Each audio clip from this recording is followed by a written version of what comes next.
also wanted to ask you a two-part question. You can answer the first part first. Um, so when you're doing this type of book and you're beginning with this contrast between the large and the small, and you mentioned flies. I think one of the key lines of the novel is the deeds of fleas can so perversely affect the lives of pachyderms. Uh, do you are you consciously looking for little symbols later on that you can kind of sustain that metaphor? And I'm not just speaking about this one particular metaphor, because there are other devices used that you bring up later on too. No, I mean it all depends on the moment. If I'd written a certain segment a different day, I might have done something else. Instead of talking about, say, the green toss or the canyon, I might have had some other intro to a chapter. If I had not come up with the repetition of Tony Luft and Buster Crab, I would have had to come up with something else to fill it in. I generally, with works, know the overall arch of something, but I don't know the particulars. I'll give you a good example with, even though it's a different book, the spy book that I wrote.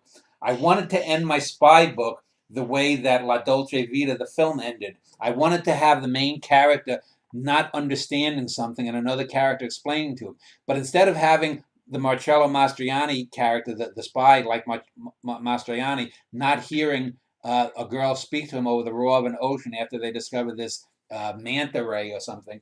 I have the main character, the spy, having a vision of this art forger, Elmir Dahori, trying to explain to him something after he's recounted meeting Dahori years earlier about art, and we see the art forger holding up a blank canvas as the spy takes a bus in Brooklyn and is going away, and he can't figure out what's going on, and it's a great kind of metaphor that ends that book. But I didn't know that because I wrote the first 20.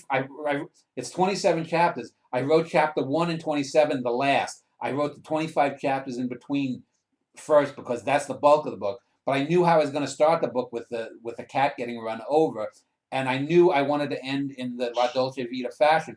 But until that day that I sat down and wrote it, I didn't have any idea. It just came to me. I said, "Well, let me bring in this art forger, Elmir Dahori. That would be a great symbol." It just comes to me, and it's because I'm constantly thinking of these things weeks and months in advance that when I get to the moment of decision, I've already gone through 200 or 300 options, and I know the best 2 or 3 options. So I don't have this bullshit that people talk about, having a writer's block, because I'm constantly thinking of it. I'm next week I'm going to be starting a new job, but it's a job that at least after a week or so of learning whatever bullshit I have to learn, my mind will be free for the next 6 months or a year until I can get something better.